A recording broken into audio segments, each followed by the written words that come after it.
Au nom du Père, du Fils, Saint-Esprit, un seul Dieu, Amen. Que sa bénédiction repose sur nous tous, Amen. Alors, on va commencer ensemble une série de sermons d'un des pères de l'Église du IVe siècle, c'est Saint Jean Chrysostome.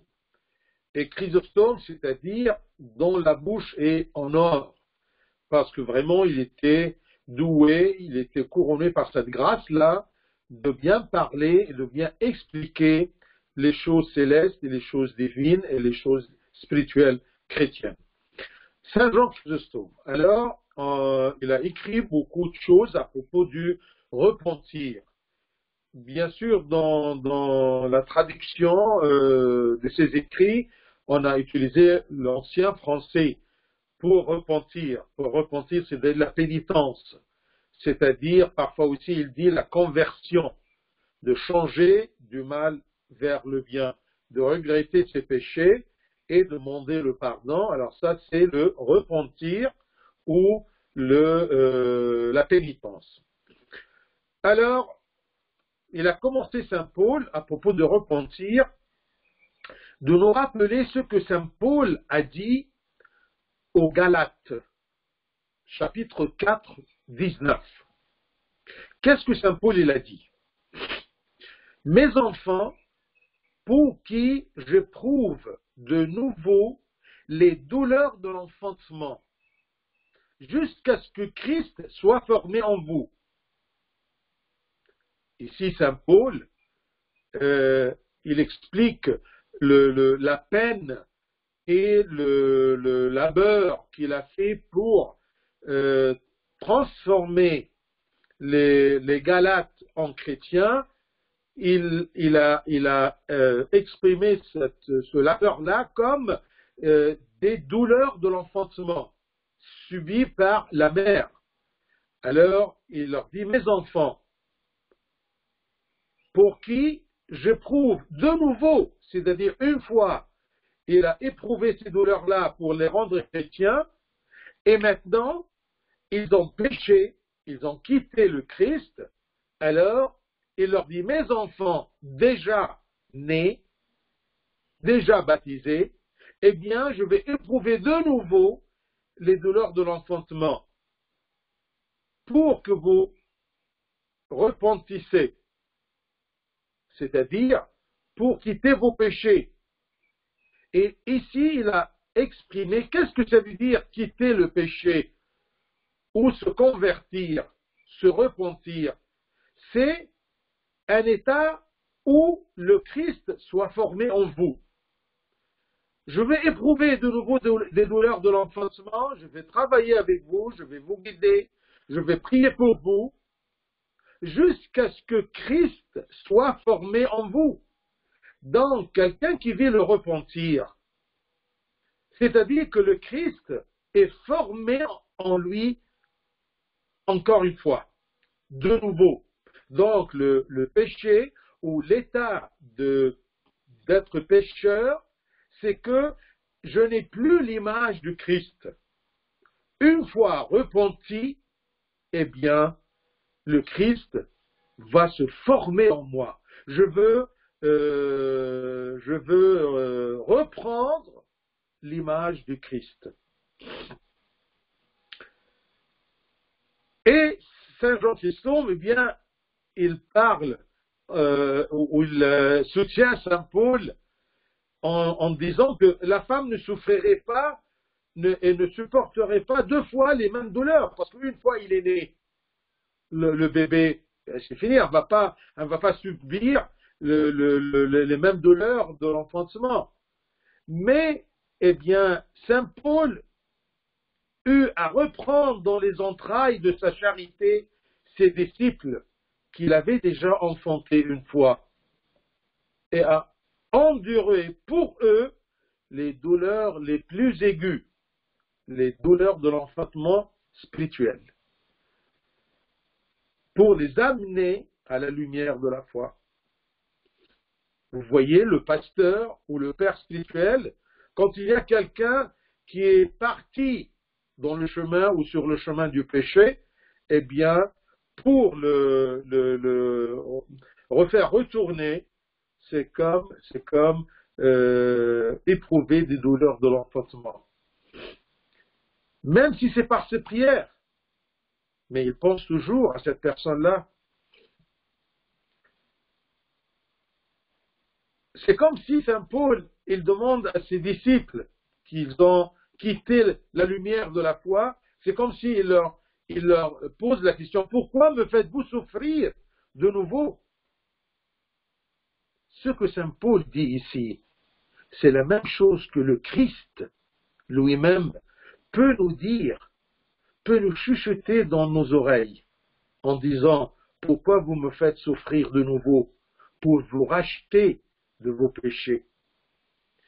Les chutes des fidèles causent à Saint Paul et au Christ des peines plus que la conversion des infidèles. Imaginez-vous, parce que les infidèles sont dans l'ignorance. On doit les naître en Christ. Oui, a besoin de douleur, vous voyez, de peine. Mais la peine de les convertir comme enfants de Dieu, les convertir du péché tout en étant enfants de Dieu, c'est plus pénible. Bien sûr. Vous voyez? Donc, pour en faire de toi ou faire de toi un enfant de Dieu, c'est déjà une douleur.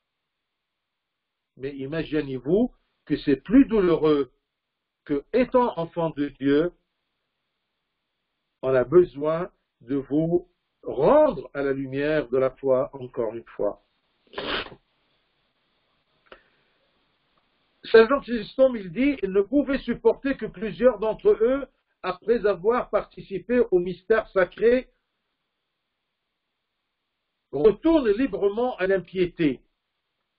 C'est-à-dire que Saint Paul, c'est trop difficile pour lui de supporter que plusieurs de ses disciples, après avoir participé au mystère sacré, c'est-à-dire ils ont goûté la splendeur du Christ, la splendeur du corps du Christ, l'Église, la doctrine chrétienne, la lumière de la foi, le soutien de Dieu, l'amour de Dieu qui nous a rachetés par la mort de son Fils.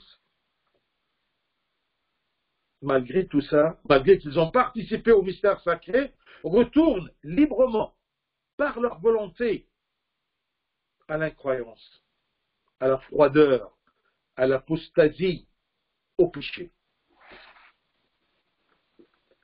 Aujourd'hui, moi, je peux pécher librement, parfois par ma volonté. C'est vrai que Satan, il est là, c'est un crochet sur lequel on met toujours nos manteaux, mais parfois c'est ma volonté. Bien sûr fortifié par Satan, mais c'est ma volonté, parce que Satan n'a pas le pouvoir de m'obliger à pécher. Il me présente le péché. Et dans beaucoup de situations, il me présente le plaisir du péché, en me cachant toujours l'amertume du péché. Et c'est moi librement, par ma pleine volonté, mon plein désir, que je participe à ce péché pour atteindre ce plaisir éphémère, ce plaisir trompeux.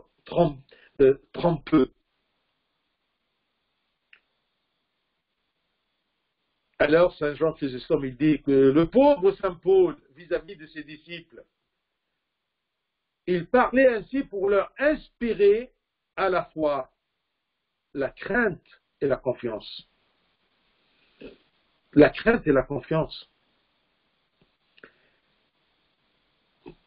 Parfois, on a besoin de cette crainte-là, de cette peur, pour avoir le zèle de se repentir, de retourner dans la lumière de la foi. J'utilise toujours le terme de Saint Jean Chrysostome. Le pécheur est dans l'obscurité, loin de la lumière de la foi, parce que la foi nous donne une vie lumineuse. Et une pensée lumineuse.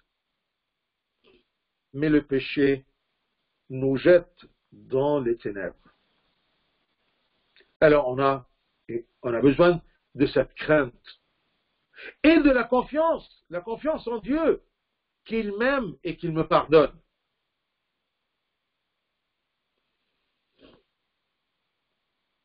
Saint Paul, il jette dans leur cœur l'inquiétude et la crainte. L'inquiétude et la crainte qu'ils n'ont plus l'image du Christ. Et dans cet épître-là, il leur montre que loin du Christ, loin de la lumière de la foi, c'est la tristesse du cœur de l'homme. Alors, ils jettent dans leur cœur l'inquiétude et la crainte, mais leur indiquant que le Christ peut être formé en eux, jusqu'à ce que le Christ, je vous répète jusqu'à ce que Christ soit formé en vous. Il leur donne l'inquiétude et la crainte qu'il n'est plus en vous, mais il leur donne la confiance et l'espérance qu'il peut se former en eux, jusqu'à ce que, c'est-à-dire l'espérance, jusqu'à ce que.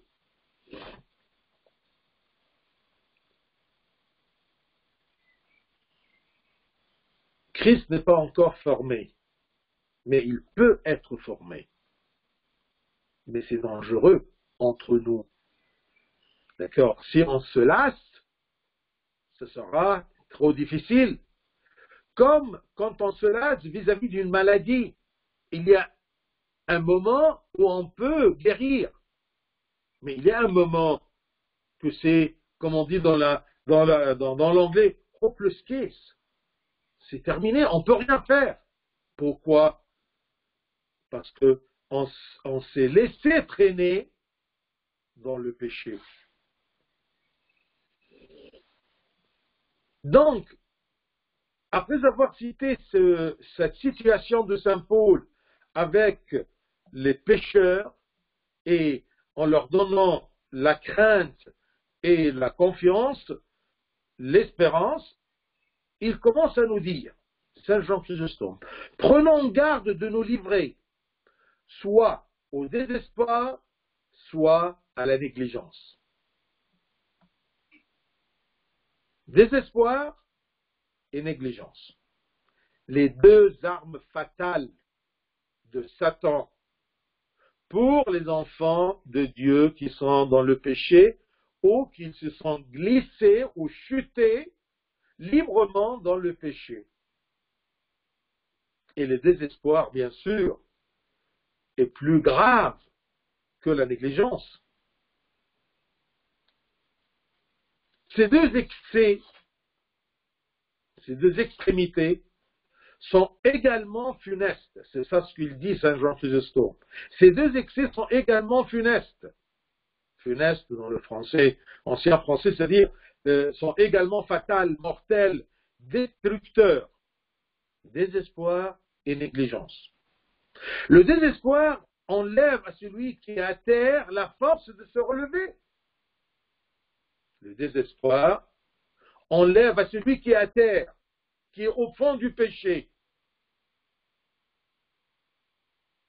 Il lui enlève la force de se relever. C'est ça le désespoir.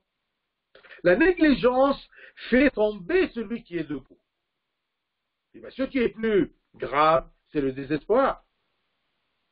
Tu es tombé et le désespoir t'enlève la force de se relever. Mais la négligence, c'est ça c'est la force qui te bouscule dans le péché.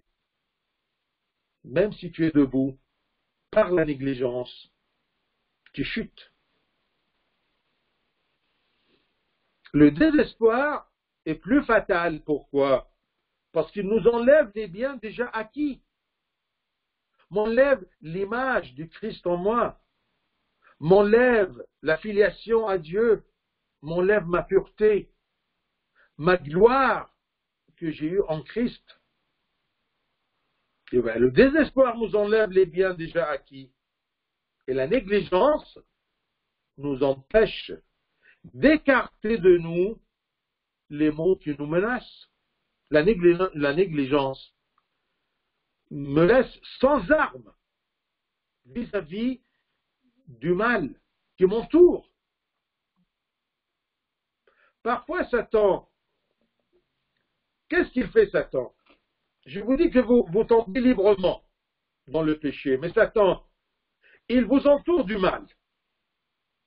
Il attend le bon moment que vous vous désarmez de grâce de Dieu. Vous vous rappelez aux Éphésiens tous l'armure qu'on a acquise, d'accord? Le bouclier, la cuirasse, le casque, l'épée, tous ces armes, quand on les laisse tomber par négligence, eh bien, notre ennemi, le mal qui nous entoure, nous vainc. Donc, le désespoir, regardez, c'est très précis, c'est très beau, ce qu'il dit, Saint Jean Chrysostome. Le désespoir nous enlève les biens déjà acquis. La négligence nous empêche d'écarter de nous les maux qui nous menacent. Et c'est comme ça qu'on chute, qu'on tombe, et on a besoin de repentir jusqu'à ce que le Christ se forme en nous.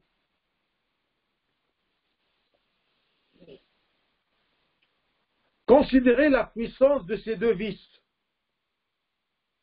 Deux vices. Le désespoir et la négligence.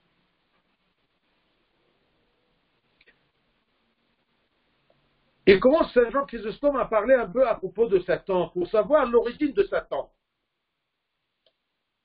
Il nous dit que Satan était bon à l'origine parce que Dieu ne crée jamais quelque chose de mauvais, comme l'homme, comme la nature, comme les animaux qui sont devenus féroces.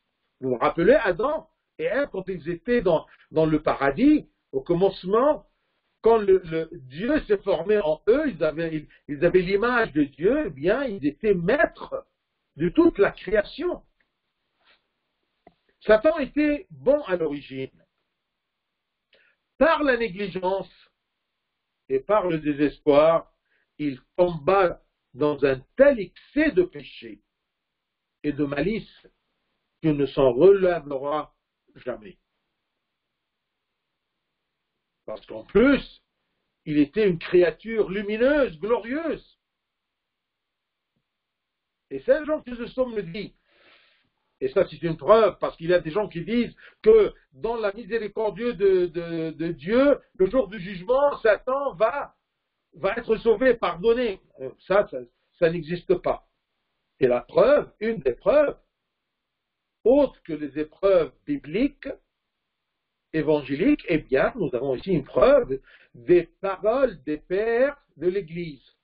Par la négligence et par le désespoir, il tomba dans un tel excès de péché et de malice qu'il ne s'en relèvera jamais. Parce que lui aussi, Satan, il ne peut pas. Il est trop têtu.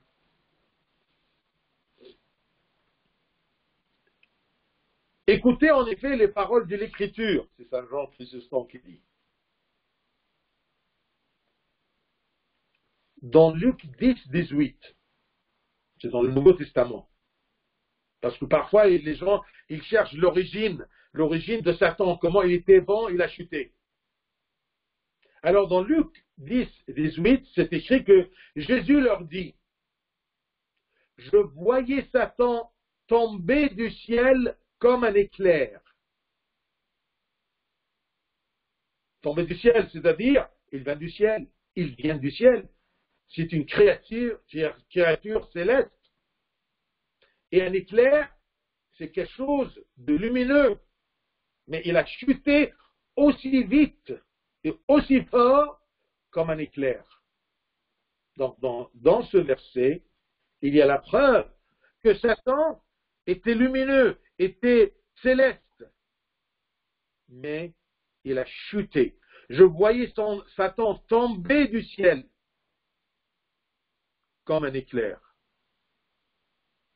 C'est ça, le résumé de la vie de Satan. Il était un éclair, était une lumière. Il est tombé du ciel. Cette comparaison, Satan et l'éclair, indique à la fois l'éclatante pureté de sa première vie et la rapidité et la grandeur de sa chute. Je voyais Satan tomber du ciel comme un éclair. Ici, Saint Jean, il parle à propos des deux excès, le désespoir et la négligence. Ici, c'est la négligence avec Satan. La négligence même du royaume des cieux. La négligence de son poste postérieur près du trône du Seigneur. Il néglige ça. Comme aujourd'hui, il y a des gens qui négligent, d'accord, qui négligent le royaume des cieux, la vie après la mort. Aujourd'hui, j'étais très touché. Dans les infos de 13 heures aujourd'hui, il y avait la visite de Macron pour Notre-Dame de Paris. D'accord, la restauration qui sera terminée, Inch'Allah, 2024. Bien sûr, pour moi-même, Notre-Dame, c'est une cathédrale qui a la valeur, non pas la valeur architecturale ou la valeur historique, mais la valeur de cet endroit-là où il y avait beaucoup de rois qui se sont intronisés, beaucoup de prières qui s'est levées dans cet édifice-là. Et aussi, où il y a l'épine de Christ.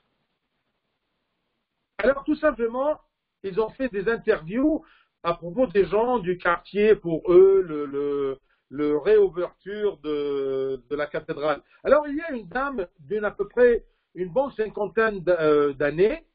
Elle commence sa parole, son interview en disant « Je ne suis pas croyante ». Et le reste, j'ai dit « Quelle négligence !» Elle ose dire. Regardez l'homme, il peut arriver à quel stade de négligence. Je sentais qu'elle est fière. Elle se croit honnête en disant « Je ne suis pas croyante ». Tu n'es pas croyante, de ta bouche, tu seras condamné. Si à cet âge-là, et elle est fière, elle s'identifie qu'elle est non-croyante, alors à votre avis, elle sera où après sa mort? Ça, c'est la négligence. Ça, c'est un prototype de Satan. C'est pour cela qu'il n'y aura pas de salut ou de pardon pour Satan, parce qu'il est négligent. Il ne veut pas. Peut-être cette femme, et j'espère qu'un jour, elle entendra l'appel de Dieu, qui sait. Mais Satan, eh ben non. Il y a d'autres, bien sûr, versets dans l'Apocalypse et dans l'Ancien Testament et tout ça. Négligence. Regardez, il a cité aussi, pour nous montrer ces deux excès, la négligence et le désespoir, il a cité Saint Paul. Il dit que Saint Paul fut d'abord blasphémateur, persécuteur, insolent de la vérité, mais plus tard, il aima le Christ. Il ne perdit pas d'espérance. Il se releva, malgré qu'il était aveugle. Il se releva et finit par devenir l'égal des anges. Regardez comment Saint Jean Chrysostome, il admire Saint Paul. Il admire son repentir. Il admire sa victoire sur le désespoir. Saint Paul fut d'abord blasphémateur, persécuteur, insolent de la vérité, mais plus tard, il aima le Christ. Il ne perdit pas d'espérance et se releva et finit par devenir l'égal des anges. Au contraire de Saint Paul l'apôtre, prenons Judas fut d'abord apôtre, mais par sa négligence, il a négligé le Christ, il a aimé l'argent. Par sa négligence, il devint un traître infâme. Et en plus, le désespoir l'a mené à la perdition. Saint Jean Chrysostome, pour expliquer l'idée du repentir, de la pénitence, du pardon que Dieu nous offre, eh bien, il présente des cas pour que ce soit ces images-là devant nos yeux, dans notre pensée. Pensez aux Galates, qui dans leur péché, ils vont faire subir, Saint Paul, encore une fois, les douleurs d'enfantement, jusqu'à ce que le Christ se forme en eux. Pensez toujours à Satan, entre guillemets, à la situation de chuter par négligence. Mais laisse, ne pensez pas à Satan, mais au moins pensez à Saint Paul et de l'autre extrémité à Judas.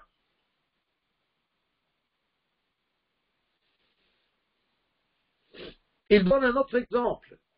Voulez-vous voir une ville entière nous donner par sa conduite le même exemple? Eh bien, Ninive se sauva de la ruine. Elle ne désespéra pas, quoique la sentence fut déjà portée. Qu'est-ce que ça veut dire? Regardez dans Jonas 3,4.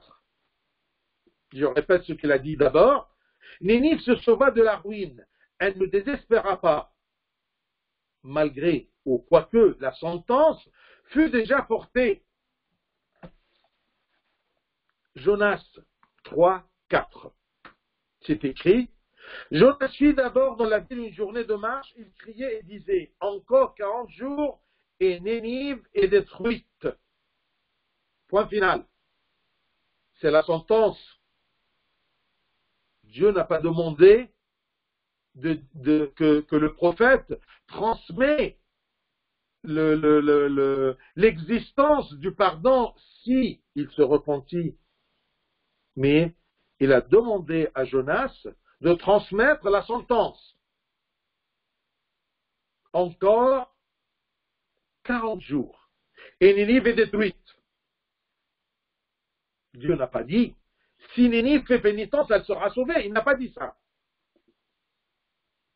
Ainsi, voilà Dieu qui menace. Voilà le prophète qui élève sa voix puissante. Voilà la sentence qui ne laisse aucun recours. Dans 40 jours, la ville sera détruite.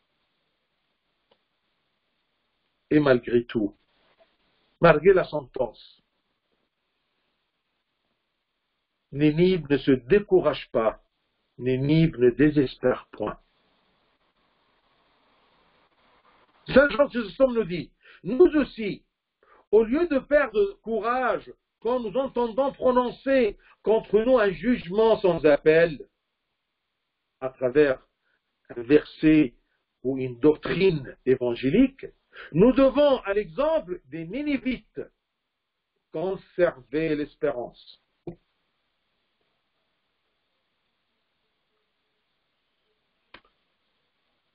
Et Saint Jean Chrysostome, il nous tire notre attention à propos d'une chose très importante.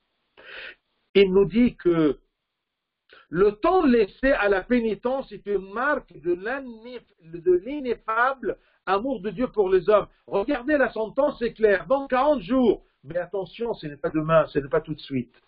Pourquoi il leur a laissé 40 jours? Et il n'a pas dit que ça, c'est 40 jours pour se repentir. Mais parce que les Nénévites, ils n'ont pas désespéré. Ils ont trouvé dans la sentence même une occasion pour se repentir. Celui qui veut pourra. Il cherchera la fenêtre pour y passer. Mais quand on est négligent, oh, on s'en fout. Comme cette femme-là qui a dit, je ne suis pas croyante. Et elle est heureuse. Mais elle attend que la Notre-Dame soit terminée parce qu'elle est belle. Mais toi, ma pauvre femme, et la cathédrale elle-même, tous les deux, vous allez passer. D'accord? Vous ne resterez pas éternellement. Si on va la reconstruire aujourd'hui, eh bien, à la fin du monde, elle passera. Le plus important, c'est le royaume des cieux. Et dans ces 40 jours, comme Saint Jean Chrysostome, il a trouvé l'amour ineffable de Dieu pour les hommes. Il donne une sentence, mais dans la profondeur de la sentence, il y a toujours une espérance, un espoir. Mais est-ce que les pécheurs comprennent ceci ou négligent cela?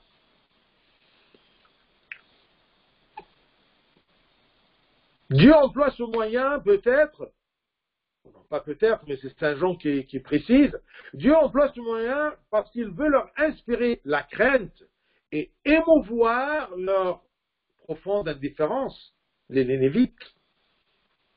Il veut bouleverser leur indifférence. Cette femme-là dont je vous ai parlé, sûrement Dieu secoue un peu sa vie, mais elle est négligente, elle ne veut pas. C'est pour cela que durant le jugement, Dieu va nous dire, vous avez refusé le repentir librement. Il ne va pas nous dire, vous avez péché librement, il va nous dire, vous avez refusé mon pardon et ma miséricorde librement. Donc, comprenons cela et ne perdons jamais l'esprit. Le démon n'a pas entre les mains d'armes plus redoutables que le désespoir. Tu commences par la négligence, une fois négligeant le royaume et la vie en Christ, Satan, il ne cherche que t'entourer avec le désespoir pour t'enfoncer dans ce puits du désespoir. Négligence et désespoir. Et on a eu, par Saint Jean Chrysostome, plusieurs exemples. Un autre point dont il nous parle, Saint Jean Chrysostome. Le péché est chose grave. Nous sommes d'accord. Mais plus grave encore est l'orgueil dans le péché. Je suis pécheur et j'en suis fier. Et je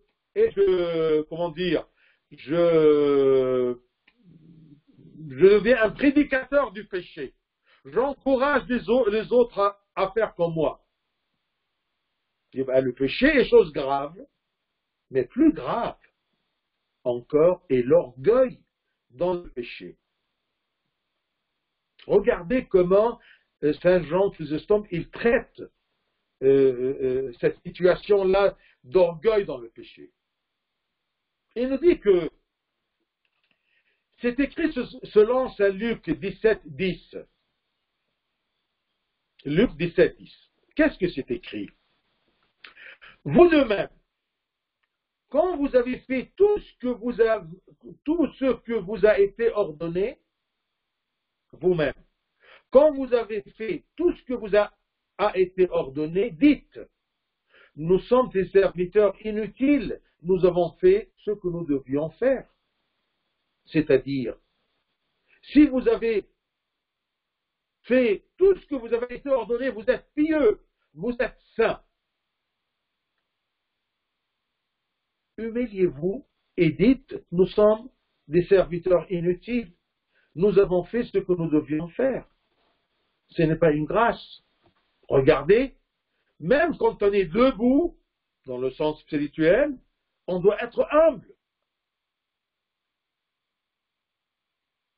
Alors Saint Jean Chrysostome nous dit, si c'est perdre la justice que de s'enorgueillir de la justice, je suis dans la justice. Mais si je suis orgueilleux à cause de cette justice que Dieu m'a donnée, eh bien je perds la justice. Si c'est perdre la justice que de s'enorgueillir de la justice, à plus forte raison, l'orgueil dans le péché ruinera-t-il notre âme complètement et nous chargera-t-il d'une culpabilité plus grande que le péché eux-mêmes. Il a dit au commencement, le péché est grave. Mais plus grave encore est l'orgueil dans le péché. Comment plus grave l'orgueil dans le péché? Parce que si l'orgueil dans la justice me mène à perdre la justice, à plus forte raison, l'orgueil dans le péché va me ruiner, va me charger d'une culpabilité plus grande que la culpabilité des péchés eux-mêmes. Parce que parfois, je suis pécheur et je m'en félicite. Ça, c'est tout simplement la négligence. La négligence de chercher la sagesse en Christ. Je suis pécheur et je m'en félicite. Et je me réjouis d'être pécheur. C'est grave.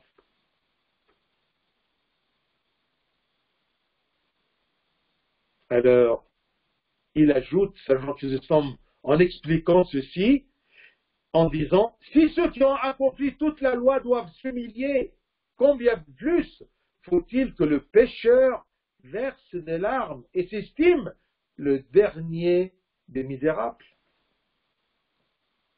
Le grave, ce n'est pas d'être pécheur, le grave, de ne pas sentir que quand je suis pécheur, je suis misérable. C'est ça ce qui est grave. C'est ça qui va me culpabiliser devant le trône du Seigneur. Que je néglige le repentir. Je néglige d'être enfant de Dieu. Je néglige tout ce que j'ai reçu d'héritage glorieux de mon Père céleste. Si ceux qui ont accompli toute la loi doivent s'humilier, combien plus faut-il que le pécheur verse des larmes et s'estime le dernier des misérables? Je vais m'arrêter ici parce qu'il y a un autre point un peu plus long. Ça va prendre, je ne veux pas dépasser le temps. Alors j'espère que le temps qu'on va passer et qu'on a passé déjà avec Saint Jean Chrysostome nous pousse à l'envie de repentir. Parce que c'est comme les pères de l'Église ont dit que le repentir, c'est échanger un désir par un autre désir. Le désir du péché par le désir de se repentir pour que le Christ se forme en nous, comme saint Paul a dit aux Galates, gloire au Seigneur éternellement. Amen.